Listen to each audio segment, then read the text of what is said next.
Vamos lá, pessoal. Boa tarde. Depois do último evento sobre Nudge, a gente vai retomar aqui o ciclo de palestras e recebendo grandes colegas aí do 8º concurso para falar sobre temas relevantes atuais. Hoje é dia de São Cosme e Damião, não sei se foi ontem, hoje, depende acho que da religião de cada um, mas o Centro de Estudos deixou um bombonzinho aí de lembrança para vocês, não terem que correr atrás de docinhos na casa dos vizinhos. Bom, a gente vai dar prosseguimento, então, a esse ciclo de palestras. Hoje a gente vai receber a doutora Mariana Trindade, que é do 8º concurso, e está lotada na Procuradoria Legislativa, PDA, no setor, no posto da inteligência fiscal. E ela vai tratar de um assunto atinente à atuação profissional junto à PDA. O tema da palestra é Constituição do Crédito Tributário e Decadência.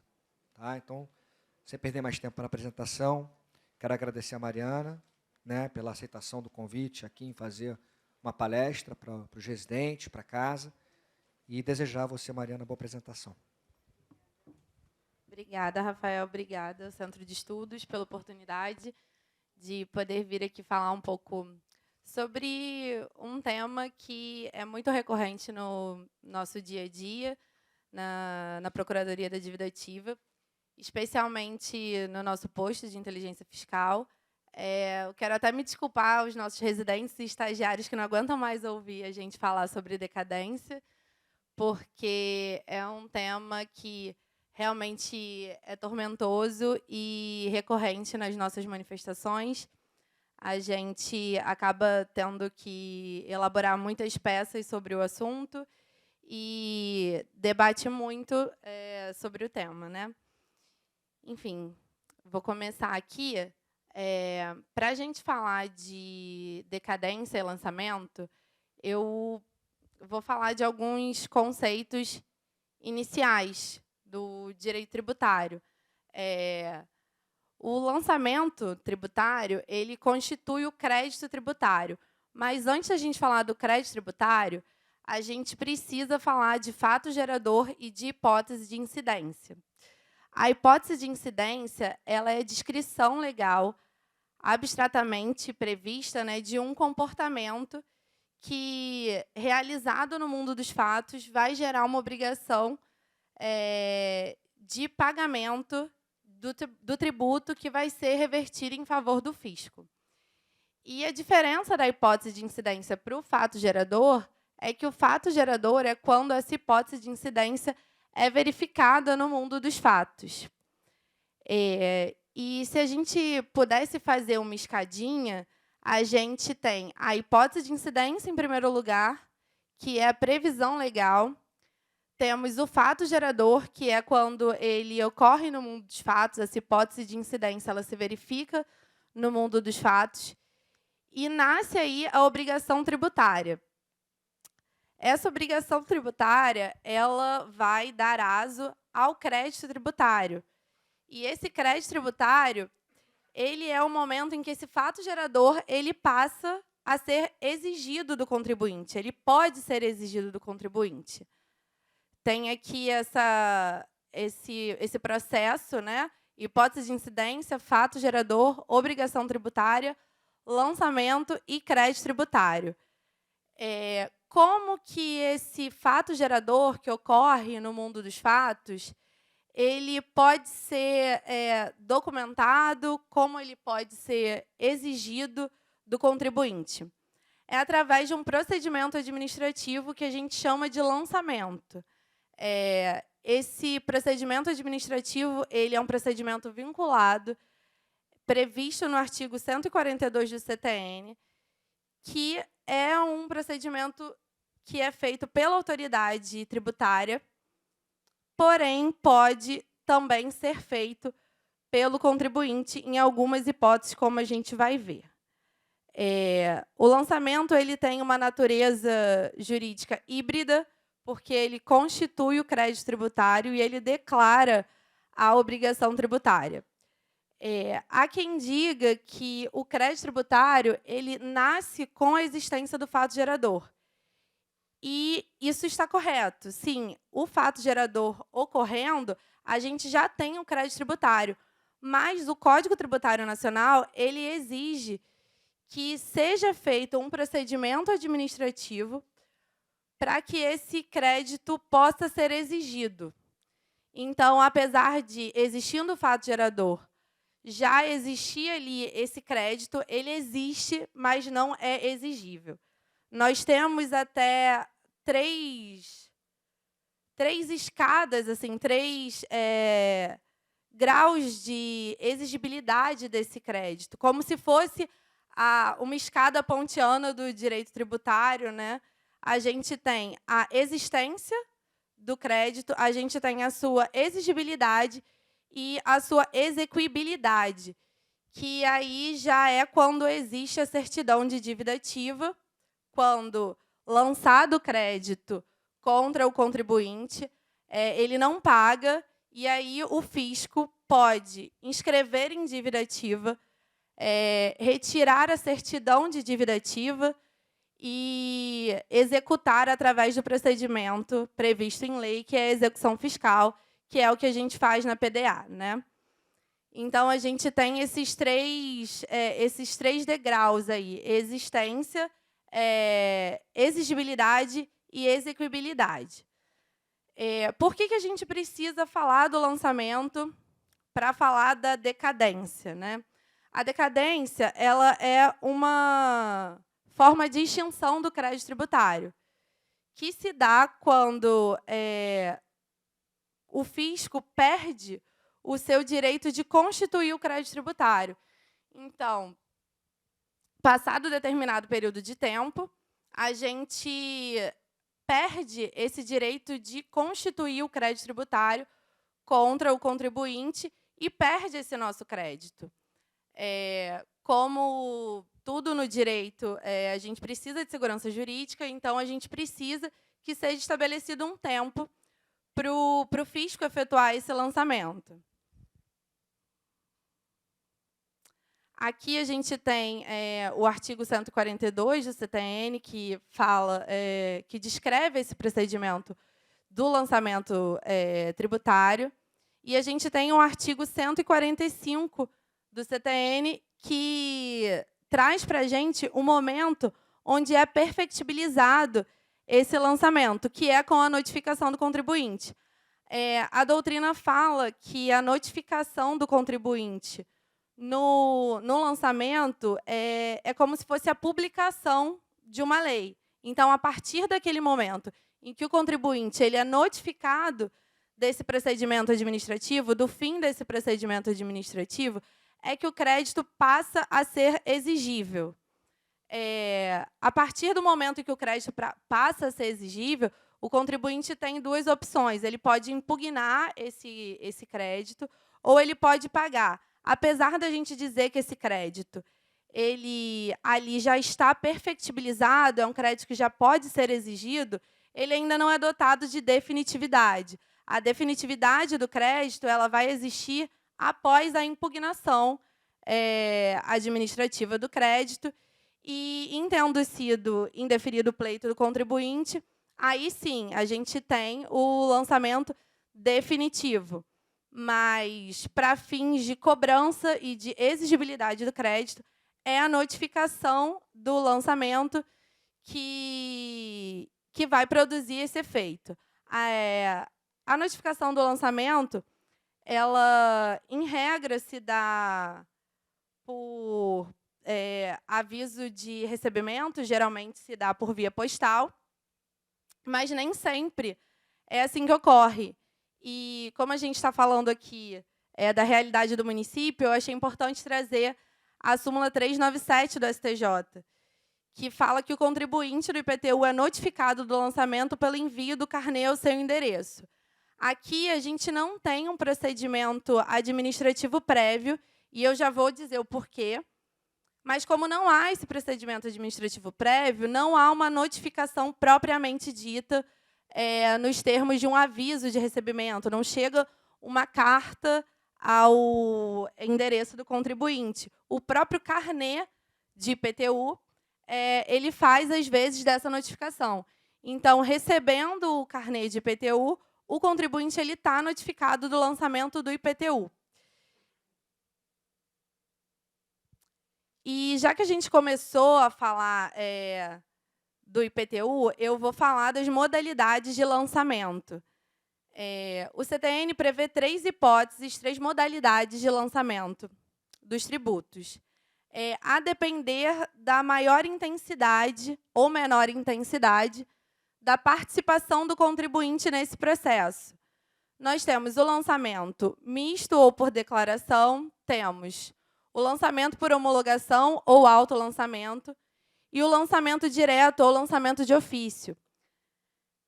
O IPTU, ele é um lançamento por ofício. O lançamento por ofício ou lançamento direto é um lançamento em que o contribuinte ele não precisa informar ao fisco nenhum dado sobre aquele fato gerador. Todos os elementos do fato gerador, os elementos espaciais, elementos materiais, como base de cálculo, alíquota, eles já são de conhecimento do fisco.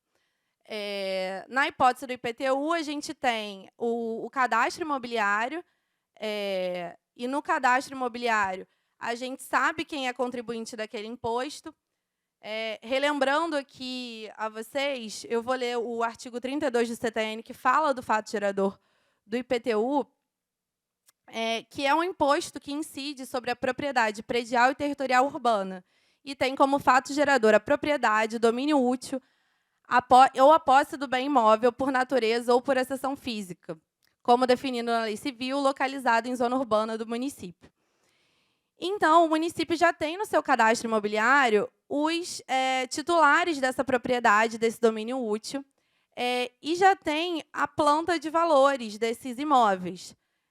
Então, ele consegue fazer a quantificação desse tributo, envia o carnê para os contribuintes e não há necessidade de qualquer declaração, de qualquer ato por parte do contribuinte. Então, é assim que funciona o lançamento por ofício ou lançamento direto. O contribuinte não tem nenhuma participação. Claro que ele pode impugnar esse lançamento, não concordando com a base de cálculo que foi utilizada, ele pode fazer uma impugnação administrativa desse lançamento no mesmo prazo que ele tem para pagar, mas não há necessidade de que ele declare nenhuma informação, que ele traga nenhuma informação para que esse crédito seja constituído. Esse crédito vai ser constituído independente de qualquer ato por parte do contribuinte. Por outro lado, a gente tem o lançamento misto ou lançamento por declaração, que é aquele em que o contribuinte ele precisa prestar informações ao fisco para que o fisco constitua esse crédito.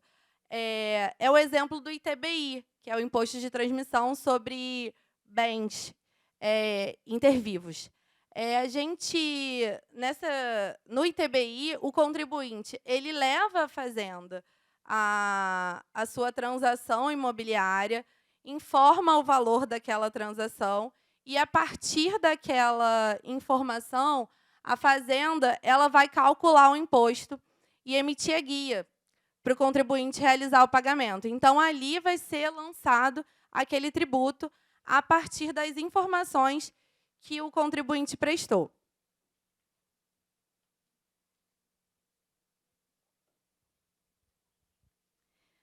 Aí, a próxima espécie de lançamento, a próxima modalidade, é a modalidade de lançamento por homologação, em que a gente tem mais controvérsia na jurisprudência, na doutrina. O lançamento por homologação é conhecido também por autolançamento.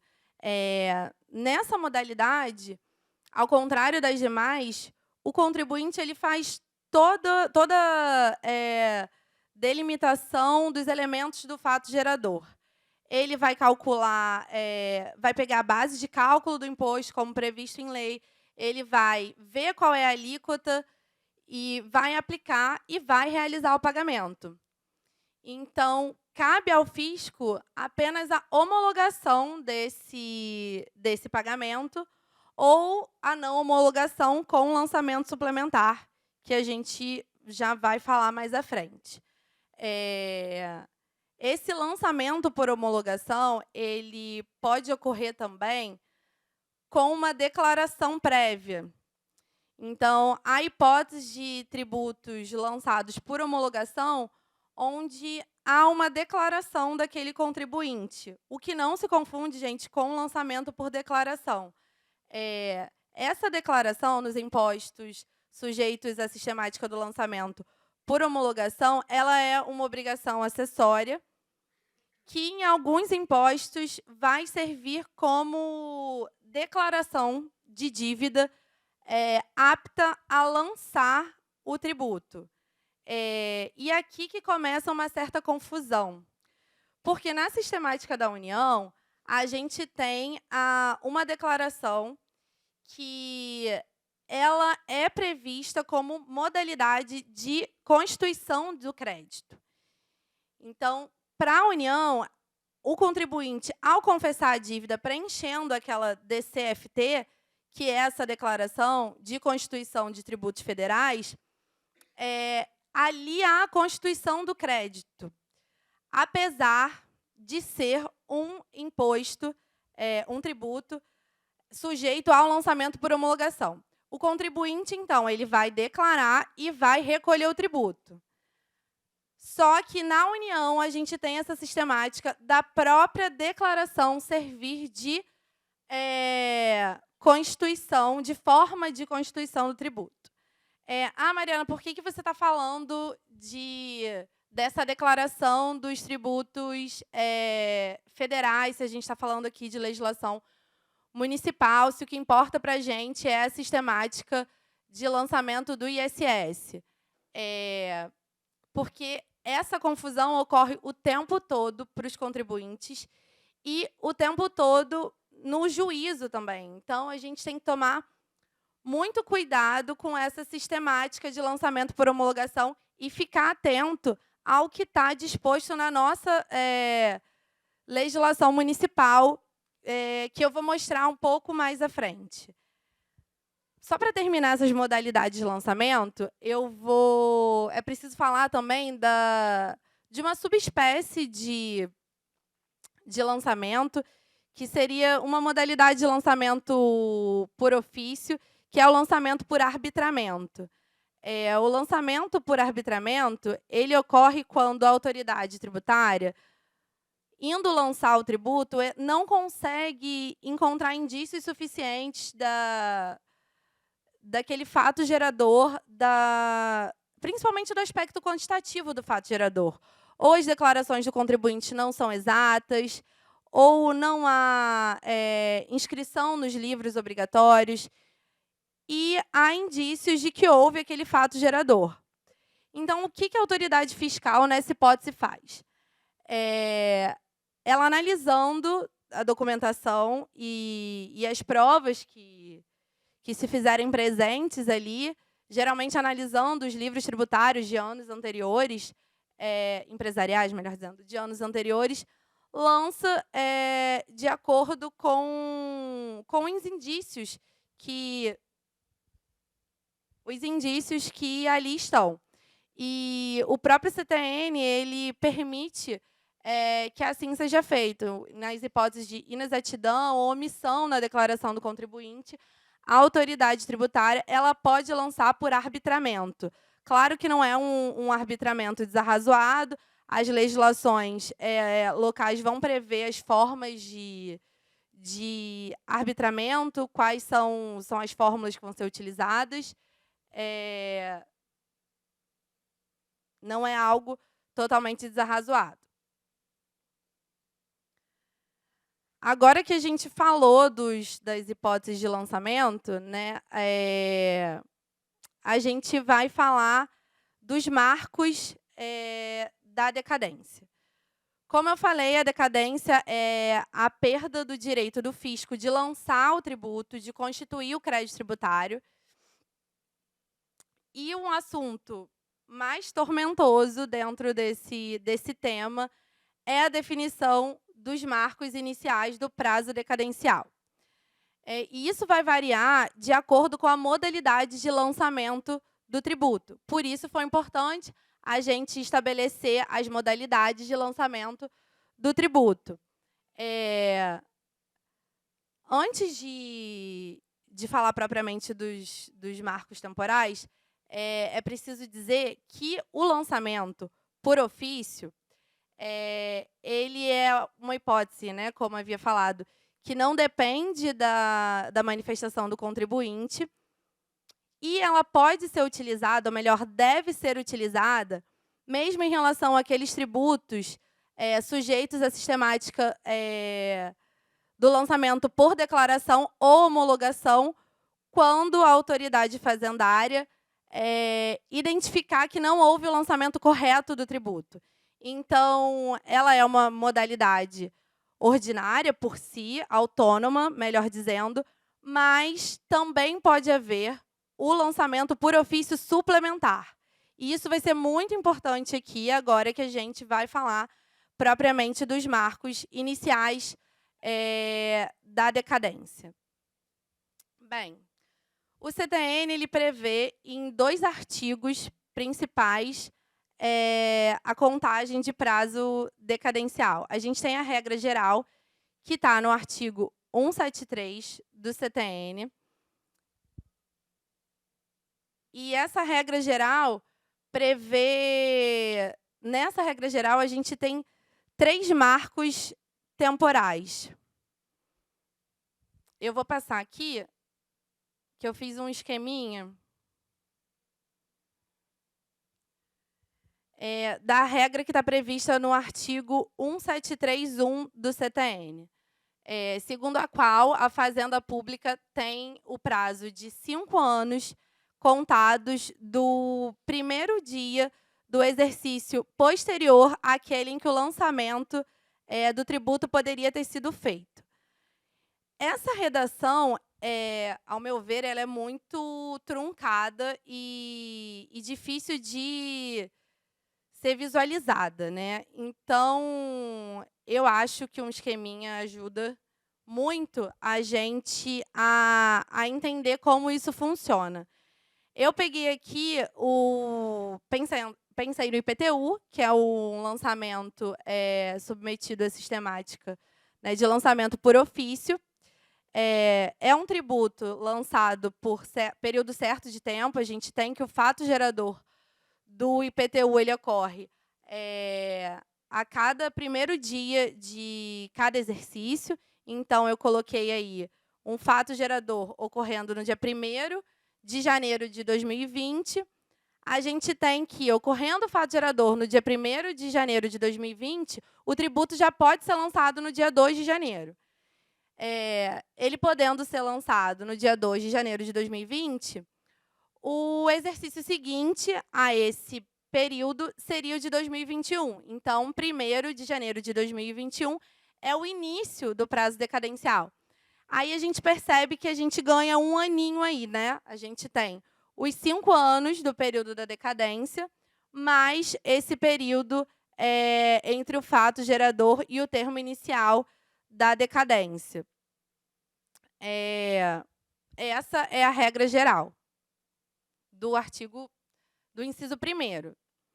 Agora, há outra hipótese de antecipação desse termo inicial, que é prevista no artigo 173, inciso 2. Melhor dizendo, parágrafo único. O inciso 2 é outra regra que a gente vai ver a seguir. A hipótese também do fisco, antes de chegar o dia 1º do exercício seguinte, aquele em que poderia ter sido realizado o lançamento, a hipótese do fisco se adiantar no procedimento investigativo, no procedimento de lançamento. Então, constatando que há indícios de fraude, indícios de modificação dos elementos daquele fato gerador, o fisco pode e deve iniciar o procedimento administrativo para verificação daquele fato gerador e constituição daquele crédito tributário. Havendo esse lançamento, essa medida preparativa, né, preparatória, melhor dizendo, do lançamento, o prazo decadencial ele vai se deslocar. O termo inicial do prazo decadencial ele vai se deslocar. Não vai ser mais o primeiro dia do exercício seguinte, aquele em que poderia ter sido efetuado o lançamento. Esse dia vai se tornar irrelevante para a nossa contagem. E eu coloquei aí, eu utilizei os mesmos marcos que eu utilizei na última tela, mas trouxe para outro momento o início da fiscalização. Então, a gente vai ter essa fluência do prazo de 5 anos, contado do termo do início de fiscalização. A hipótese, agora sim, do inciso 2, que é a hipótese de haver anulação por vício formal de um lançamento anteriormente efetuado. E, gente, por isso que é muito importante para a gente que trabalha com a dívida ativa analisar os fatos no processo, analisar o que de fato ocorreu, porque às vezes a gente olha um processo e a gente tem inúmeros processos de 2000, 1998, está tudo prescrito, a parte está analisando decadência. A gente está falando aqui de decadência, mas em relação à prescrição também é muito importante a gente se ater aos marcos temporais, especialmente na prescrição, onde a gente tem várias hipóteses de suspensão do prazo. Então, assim, é muito importante a gente analisar com calma os autos e saber o que está acontecendo naquele processo, para saber se, de fato, o crédito tributário está extinto ou não. O que é importante dizer aqui dessa regra, da anulação do lançamento anterior, é que ela só vai ser aplicável quando a anulação do lançamento ela se der por um vício formal. Por exemplo, o crédito foi constituído por uma autoridade que não era competente para lançar aquele tributo. O contribuinte impugnou e foi constatado que realmente houve esse vício formal. Aí, dessa dessa decisão administrativa que reconhecer a anulação, o fisco tem mais 5 anos para efetuar o lançamento do crédito tributário.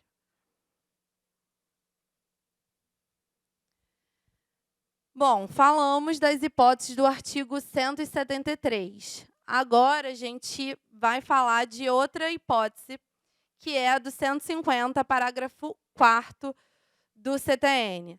A gente tem, no artigo 173, que o direito de a fazenda constituir o crédito tributário se extingue 5 anos contados de todos aqueles marcos lá.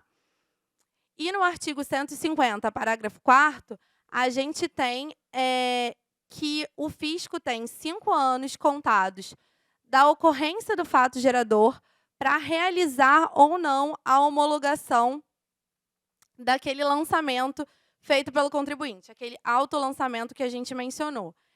Então, a gente percebe que essa regra ela é exclusiva para os impostos, melhor dizendo, tributos, sujeitos à sistemática do lançamento por homologação. E aqui, essa regra geral do artigo 150, parágrafo 4º, a gente está vendo que ela não fala de nenhuma declaração, como eu havia mencionado desse FT lá dos tributos federais. Aqui a hipótese ordinária, digamos assim, dos tributos sujeitos ao lançamento por homologação. É quando a parte tem o contribuinte tem o dever de efetuar o pagamento do tributo e, tendo efetuado esse pagamento, a fazenda tem o prazo de 5 anos para homologar ou não homologar e realizar o lançamento suplementar de ofício. Aí até eu coloquei um quadrinho que facilita um pouco a gente a perceber quando a gente vai utilizar o artigo 150, parágrafo 4º, e quando não. Mesmo nas hipóteses de lançamento por homologação, a gente não vai utilizar sempre o 150, parágrafo 4º. Por quê? O 150, parágrafo 4º, ele vai ser utilizado quando houver efetivamente algo a ser homologado. Quando o contribuinte ele efetua o lançamento, ainda que parcial. Quando ele efetua o pagamento, ainda que parcial. Ainda que o contribuinte não efetue o pagamento apurado, no montante apurado pelo fisco, no montante correto, pela base de cálculo acertada, com a alíquota correta, havendo qualquer tipo de pagamento, a regra do prazo decadencial a ser utilizada vai ser do 150, parágrafo 4º. Então, o fisco tem, desde a ocorrência do fato gerador até os próximos 5 anos, para efetuar um lançamento suplementar, se ele verificar que aquele lançamento não foi efetuado corretamente. A hipótese mais comum é do lançamento a menor. O contribuinte vai, aplica a alíquota errada, a base de cálculo está equivocada, e, nessa hipótese, o fisco tem, a partir do fato gerador, para lançar o tributo 5 anos. Mas há hipóteses também em que a gente tem dolo, fraude ou simulação, que a regra vai ser a do 173, inciso 1, porque a gente tem que desconsiderar, né, qualquer lançamento feito com dolo, fraude ou simulação. O fisco tem esse poder, dever de desconsiderar esse lançamento e efetuar um novo lançamento. E também a hipótese de não haver nenhum pagamento. Não havendo nenhum pagamento, a gente não tem o autolançamento. A gente não tem nada para ser homologado. Se a gente não tem nada para ser homologado, a gente vai para a regra geral, que é a regra do 173, inciso 1º. Esse tema ele foi muito debatido na jurisprudência por muito tempo.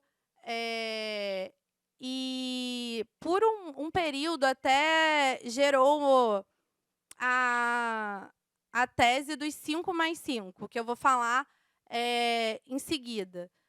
Mas o importante aqui para a gente é saber que, não havendo pagamento, a gente vai aplicar a sistemática do artigo 173 e não a sistemática do artigo 150, parágrafo 4º, apesar de estarmos numa hipótese de tributos sujeitos a lançamento por homologação. A gente tem a súmula 219 do extinto TFR, que fala sobre o tema. E temos também a súmula 555 do STJ, mais recente, que fala que a sistemática aplicável quando não houver recolhimento do tributo vai ser a sistemática do artigo 173.1 do CTN.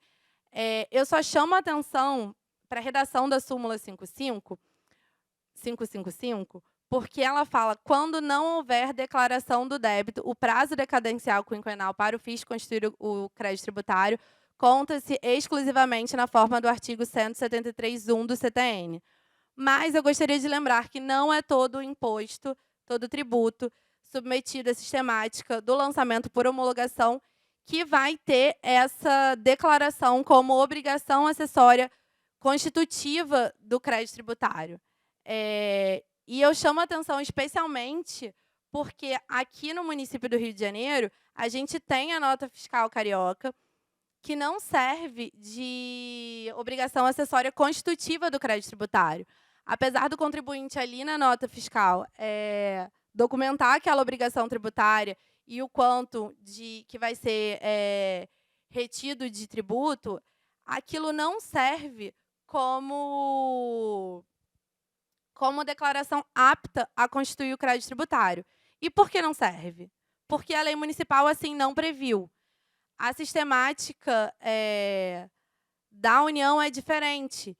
E, quando a gente vê a jurisprudência do STJ, a gente pode ter a falsa impressão de que o município do Rio de Janeiro está fazendo errado, porque o STJ está falando que a declaração constitui o crédito tributário. Não, se a gente prestar atenção e ler aqueles acórdãos que deram origem até à súmula 436, que fala que, nessas hipóteses, quando houver o lançamento por declaração do contribuinte, o fisco não precisa fazer mais nada, que já está lançado o crédito e pronto, todos os acórdãos que deram origem a essa súmula são baseados na legislação federal.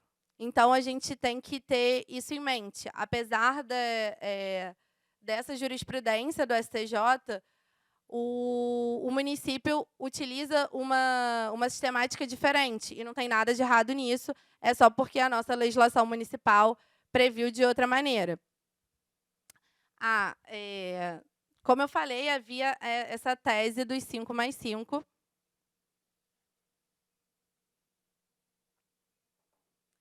que era uma tese aplicada pelo STJ quando havia o lançamento por homologação.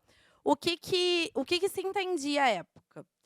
Se entendia que o único artigo que falava sobre decadência, sobre prazo decadencial no CTN era 173. E, portanto, esse artigo 150, parágrafo 4º, ele não falava propriamente de uma regra de decadência. Então, a gente tinha que contar, esperar esse prazo do 150, parágrafo 4º, que eram 5 anos do fato gerador, e só aí aplicar a regra de decadência, que seria a regra do 173, inciso 1º, do primeiro dia do exercício seguinte àquele em que poderia ter sido efetuado o lançamento. Então, na verdade, a gente tinha 5 anos para homologar, mas esses 5 anos para lançar. Como são 5 anos contados do primeiro exercício daquele em que poderia ter sido efetuado o lançamento, na prática seriam 11 anos. Então, é uma tese completamente desarrazoada, né? A Fazenda tinha, apesar de, em tese, ser mais benéfica para a Fazenda, a gente teria muito tempo para lançar um tributo, é completamente contrária à segurança jurídica, completamente desarrazoada e não tem respaldo na própria redação do CTN, porque o artigo 150, parágrafo 4º, ele traz, sim, uma regra de decadência. Então, o CTN ele traz 2 regras acerca de prazos decadenciais. E isso é bem claro da leitura dos dispositivos legais. Como eu adiantei um pouco, né, a gente tem algumas declarações nos tributos lançados por homologação que servem como constituição do crédito tributário. Alguns autores falam que são hipóteses em que os tributos são constituídos sem lançamento, porque o lançamento é aquela atividade privativa seria aquela atividade privativa da autoridade fazendária. E como a legislação federal prevê que essa declaração ela possui efeitos de constituição do crédito tributário, esses autores falam que, nessas hipóteses, nós teríamos uma constituição do crédito sem o lançamento, sem nenhuma participação da autoridade fazendária. A súmula 436, que eu mencionei há pouco, ela fala: a entrega de declaração pelo contribuinte, reconhecendo o débito fiscal, constitui o crédito tributário, dispensada qualquer outra providência por parte do fisco. Quando a gente está falando de ISS, a gente recebe várias manifestações do contribuinte alegando a incidência dessa súmula sobre o seu crédito e alegando que já decaiu o direito da Fazenda de efetuar um lançamento suplementar. Porque eles vêm e mostram as notas fiscais cariocas, dizem que ali eles estão constituindo o crédito tributário e que, tendo ocorrido, na verdade, eles falam que já fizeram o lançamento e que, portanto, só tem o prazo prescricional em curso, né? Só que não é verdade isso, porque aquela declaração, a nota fiscal carioca, ela não constitui o crédito tributário. E essa é a maior discussão que a gente tem em relação ao lançamento aqui aqui no município. Eu coloquei uns trechos da jurisprudência do STJ que falam que essa apresentação DCTF, gente, eu falei a sigla errada mais cedo. Mas essa declaração, que ela constitui o crédito. Mas, como eu sublinhei ali, essa declaração ela tem previsão legal. Então, só porque ela tem a previsão legal de constituir o crédito tributário, que ela o constitui. Como aqui no município a nossa lei não prevê isso, do contrário, prevê que não tendo sido pago o ISS, ele vai ser lançado por auto de infração pela autoridade fazendária. Isso é o que está no regulamento de ISS aqui do município. Então, a gente tem que estar atento à nossa legislação e saber dessa divergência aí com a jurisprudência do STJ.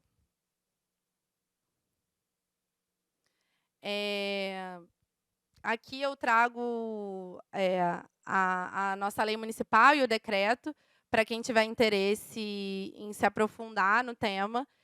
E trago também o entendimento do Conselho de Contribuintes do município, que no enunciado 10 da súmula fala que, para efeito de lançamento de ISS, quando não houver antecipação de pagamento do imposto, a contagem do prazo do direito de fazenda pública constituir de ofício o crédito tributário rege-se pela regra do artigo 173, inciso 1, do Código Tributário Nacional. Ou seja, não há que se falar em declaração constitutiva do crédito tributário no âmbito do município do Rio de Janeiro. Então, a simples emissão da nota carioca, ela não constitui o crédito. E a gente não tem como aplicar, transpor essa sistemática dos créditos federais para o âmbito municipal.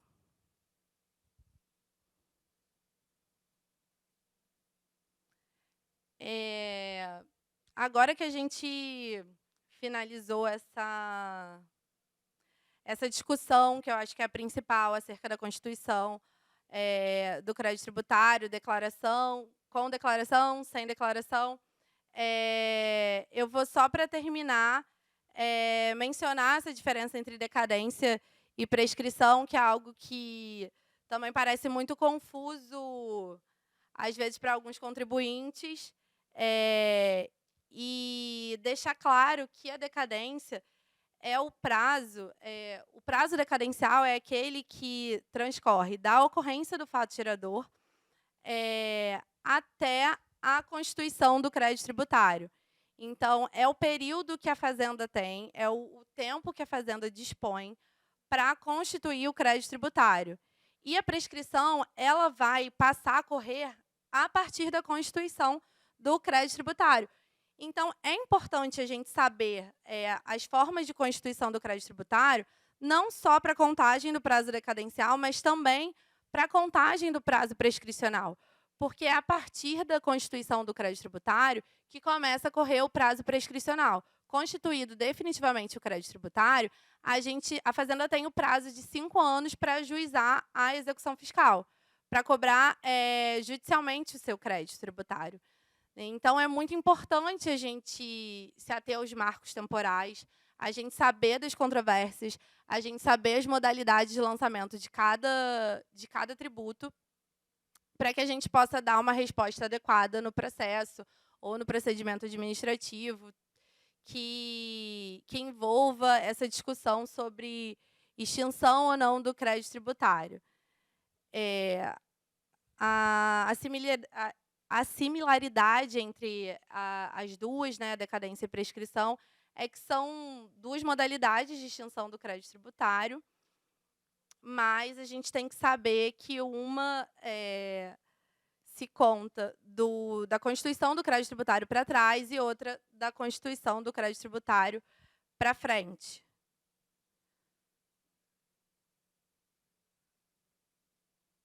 Tem uma súmula do STJ que eu acho que traz uma noção muito clara para a gente dessa sistemática de quando termina o prazo decadencial, quando começa o prazo prescricional, e eu acho que dá uma ideia desse processo bem clara, que é a súmula 622 do STJ.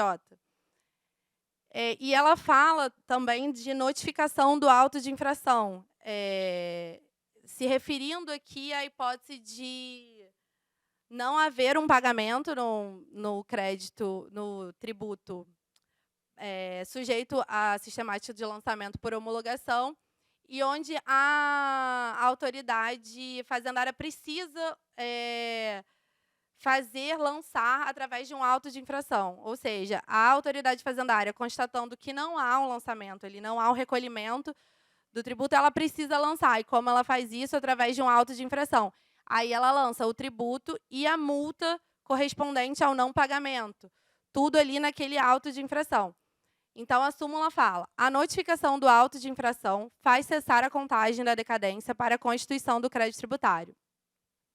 Exaurida a instância administrativa com o decurso de prazo para impugnação ou com a notificação do seu julgamento definitivo e esgotado o prazo concedido pela administração para pagamento voluntário, inicia-se o prazo prescricional para cobrança judicial. Na redação dessa súmula, eu acho que fica bem claro essa transposição de prazos, né? Primeiro, o prazo decadencial, né? A gente acaba com ele lançando o tributo. A gente lança o tributo, não há mais que se falar em decadência. Aí a gente tem o prazo do devido processo administrativo tributário, né? E, findo esse processo administrativo, inicia-se o prazo prescricional. Então, eu acho que fica bem claro essa diferença. Me encaminhando para o final, eu coloquei aí a súmula que eu já havia mencionado, em relação à notificação do lançamento pelo envio do carnê. O tema 980 do STJ, que fala também do início do prazo prescricional da cobrança do IPTU. Fala também do parcelamento, mas em relação ao prazo prescricional, situa o início do prazo prescricional. Temos a súmula 555, que também mencionei, e a 622, que são muito importantes para o nosso dia a dia aqui na Procuradoria, na cobrança do crédito tributário. E eu vou encerrando por aqui. Espero que tenha ficado claro. Se vocês tiverem alguma dúvida, podem fazer perguntas. E estou à disposição para qualquer esclarecimento.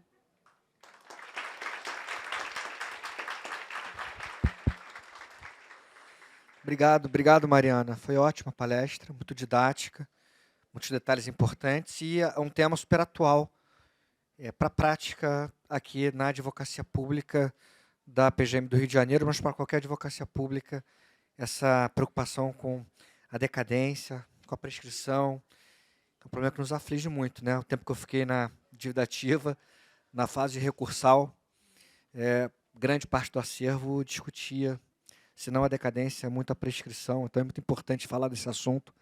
Você trouxe de uma maneira muito clara. Obrigado, parabéns. E a gente vai dar prosseguimento a esse ciclo de palestras, né? Nós temos aí mais palestras agendadas. A partir de terça-feira que vem, a gente vai dar continuidade, então, a esse projeto. E quero lembrar a todos, já foi mencionado anteriormente, a gente está tirando do papel um curso sobre a LGPD no setor público. Também é um tema muito importante, não só por conta da nossa experiência recente com o ataque hacker, mas porque é um tema relevante para o âmbito privado, para o âmbito do setor público, estudar, conhecer a LGPD. Então, a gente vai... Está montado o curso, na verdade, a gente está formalizando os convites, já está basicamente fechado. Então, muito em breve, quem sabe semana que vem, eu já anuncio a data exata de início desse curso, enfim, a programação, os professores. Mas posso garantir que vai ser um curso de excelência, tá? Com professores especializados em LGPD, inclusive de fora da PGM. Então, a gente vai dar sequência ao projeto de palestras aqui com nossos membros da casa, mas em algum momento a gente já vai ter um novo curso saindo do papel sobre a LGPD. Tá bom? Obrigado a todos e a todas e até a próxima semana.